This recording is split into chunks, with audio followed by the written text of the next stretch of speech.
சொல்லு. பக்கத்துல இருக்கிற வர்மா வீட்ல அந்த சீமா இருந்தாளா இல்லையா? சொல்லு. இல்ல.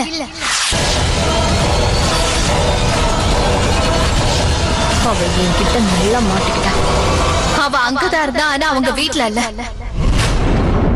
அவ அம்மனோட பூஜையில கலந்துக்க போயிருந்தா.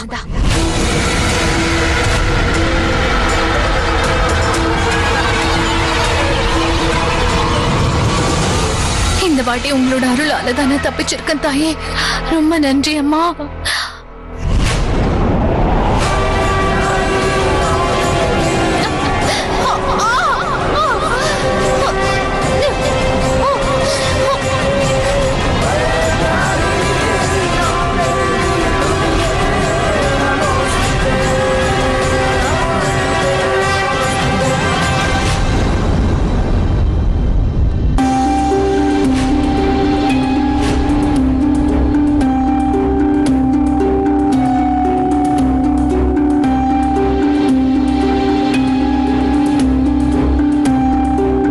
சசி, உனக்கு ஒண்ணும் ஆகல சசி? அண்ணி, இந்திராவதி அவங்க சூனிய தந்திரங்களால அவங்க வசப்படுத்திக்கிட்டாங்க. என்ன சூனியம் பண்ணிட்டாளா? சசி, நீ இந்த சூனியத்துல இருந்து வெளியே வந்துட்டேன்னு அந்த இந்திராவதிக்கு தெரிஞ்சிடுச்சுன்னா அதுக்கப்புறம் உன்னோட உயிருக்கே ஆபத்து ஏற்பட்டது சசி. ஆபத்தா? என்ன? உங்களுக்கு மட்டும் இல்ல, சீமாக்கும் அமருக்கும் கூட கண்டிப்பா ஆபத்து வரலாம். அவங்க பிளானையும் முழுசா முடிக்க முடியாம போகும். அப்ப நம்ம இப்ப என்ன பண்றது?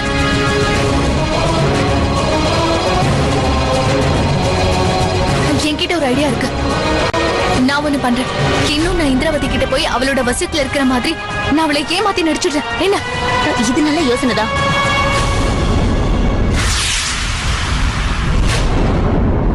ஒரு நிமிஷம்.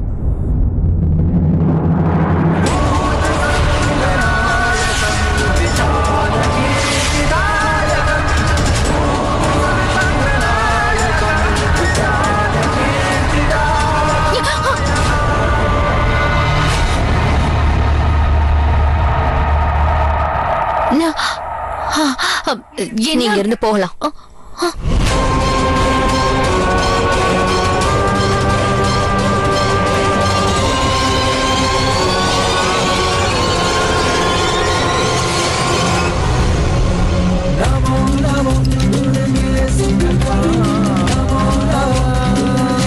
அம்மா தாயே, இன்னைக்கு நான் உங்களாலதான் நான் அமருக்கும் சீமாக்கும் கொடுத்த வாக்கை என்னால காப்பாற்ற முடிச்சது. சீமாவோட ஹிப்னோ தெரப்பியும் எந்த பிரச்சனையுமே இல்லாம முடிவடையணும். இது எல்லாமே உங்களோட அருளால தான் முடியணும் தாயே. உங்களுக்கு என்னோட கோடான கோடி நன்றிகள்.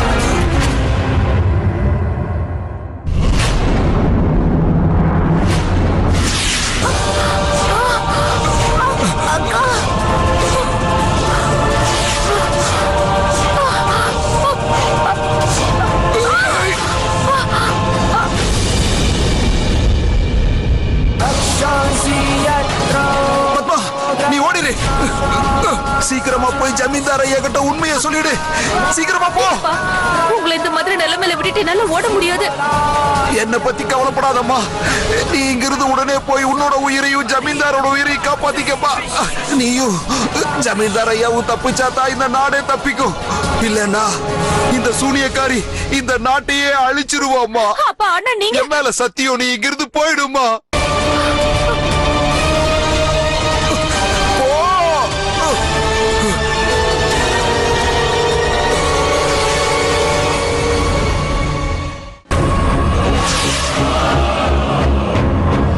இப்ப நீங்களே உங்க வாயால என்ன சூனியக்காரின்னு சொல்லிட்டீங்கல்ல.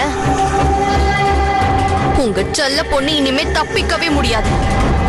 இந்த அரண்மனையில இருக்கிற எல்லா கதவுகளும் மூடப்பட்டிருக்கு. அப்புறம் இதுக்குள்ள எத்தனை வேலைக்காரங்க இருந்தாலும் சரி, அவங்க எல்லாருமே மயக்கத்துலதான் இருக்காங்க. அப்புறம் சில பேரை நான் ஏன் வசப்படுத்தி வச்சிருக்கேன்.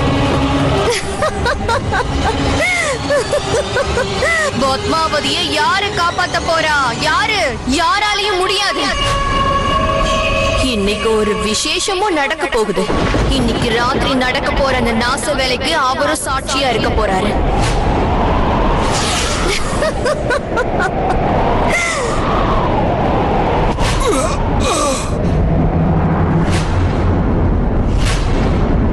உங்களை என் அப்பாவா நான் கண்டிப்பா ஏத்துக்க மாட்டேன்.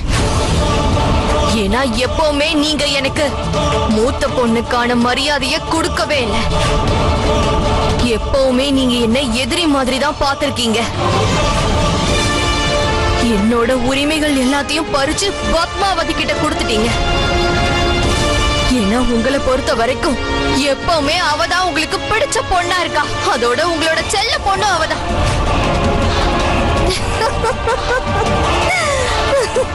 எனக்கு பண்ண பாவத்துக்கு பரிகாரத்தை பாத்தீங்களா?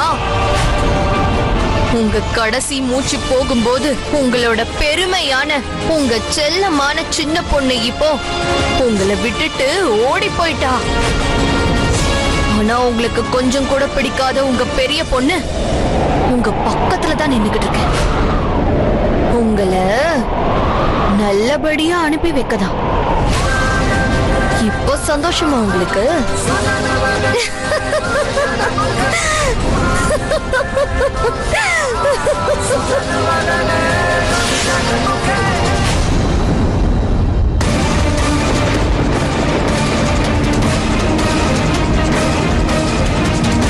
சீக்கிரமா போய் ஜமீன்தார் ஐயாவை எச்சரிக்கை பண்ணணும்.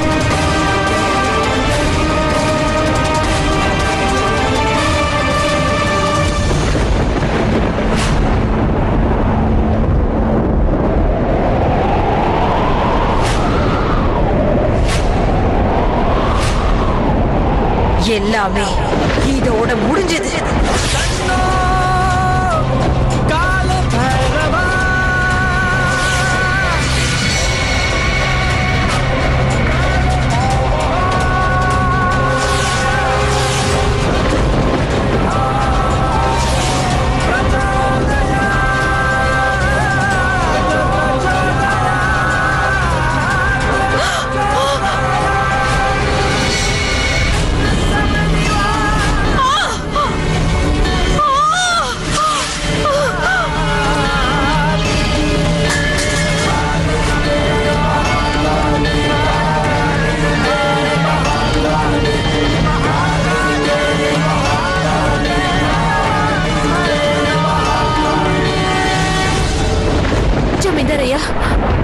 ஜமீன்தார் ஐயா உங்களுக்கு ஒண்ணு ஆகலையே? பத்மாவதி, நான் எப்படி இந்த இடத்துக்கு வந்தேன்? அது இந்த பொம்பளையும் என் அக்காவும் சேர்ந்து ஏதோ மந்திரம் பண்ணிருக்காங்க. அதனாலதான் நீங்க இங்க இருக்கீங்க. நான் ஜமீன்தார் ஐயா கிட்ட எல்லாமே சொன்னேன். என் அப்பாவை அக்கா கொலை பண்ணதையும் சொன்னேன். நான் ஒரு விஷயத்தை புரிஞ்சுக்கிட்டேன். இப்ப ஜமீன்தார் ஐயாவை அடையறதுக்காக அவ எது வேணாலும் செய்வாங்கறத புரிஞ்சுக்கிட்டேன். என்ன இப்ப அவ ஒரு சக்தி வாய்ந்த சூனியக்காரியா மாறிட்டா.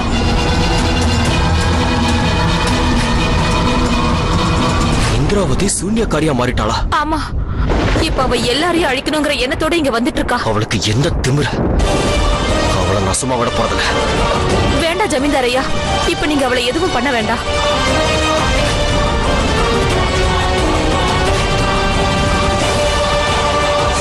என்னோட அப்பா என்கிட்ட இந்த ராஜ்யம் நல்லா இருக்கணும்னா நீங்க உயிரோட இருக்கணும்னு சொல்லியிருக்காரு.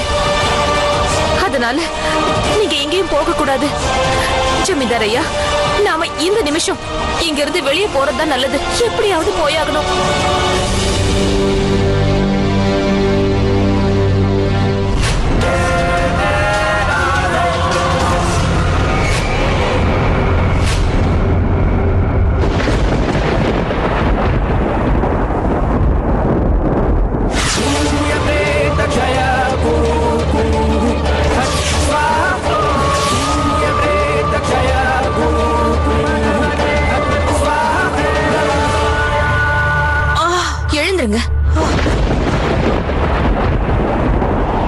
உங்களுக்கு என்னாச்சு? யார் இப்படி பண்ணது? நான் ஜமீன்தார் ஐயா மேல மந்திர பிரயோகம் பண்ற அந்த நேரத்துல பத்மாவதி உள்ள வந்து என்ன தாக்கிட்டா. அதோட ஜமீன்தார் ஐயாவையும் இங்க இருந்து கூட்டிட்டு போயிட்டா.